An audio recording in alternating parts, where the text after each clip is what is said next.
Sure, Brother Tim, you guys were praying for some baby. I saw you guys in the store. I got some video of it, but what was going on? Well, they invited us to pray for the baby. All we know is that it's been sick since birth. It's a month and a half. And so we just laid hands on her. And as I looked down when I was praying, she smiled the whole time. So it was pretty, Wow. pretty amazing. Yeah. It was really neat. Yeah.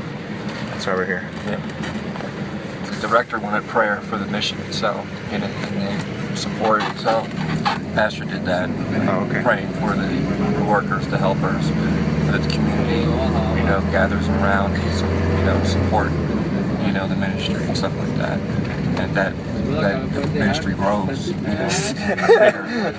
That's what she's doing. In fact, the baby's mother went to the hospital, the one that was sick. She's only 18 years old. So it's a challenge.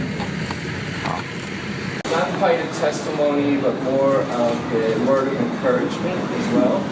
No es tan solo un testimonio, sino también es algo que yo espero nos anime a todos. Because my testimony is kind of boring. Porque de hecho mi testimonio es un poco aburrido. Because I've known, as I said, from a child, I've known of God.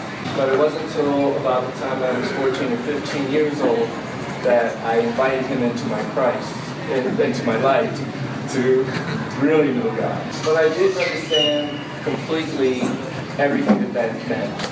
I know I felt happy, I felt connected, but I wasn't sure about a lot of things, about the direction of my life. I went through high school as a Christian, someone who accepted the Lord, and I went to college, but it was in college that I started to experience distance a little.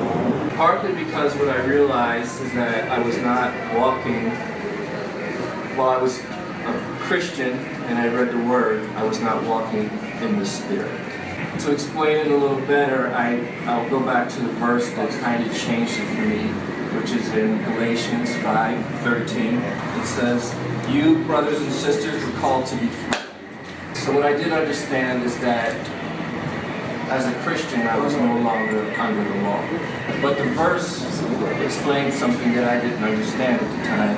It says, "But do not use your freedom to indulge in sin." Pero de hecho hay algo que se muestra en este versículo y es muy claro, tal vez no lo entendí al momento, pero dice, solo que no usen la libertad como pretexto para pecar. In Corinthians, I don't remember the verse right now, Paul says, everything is permissible for me, but not everything is beneficial. He also says, everything is permissible for me, but I shall not be mastered by everything.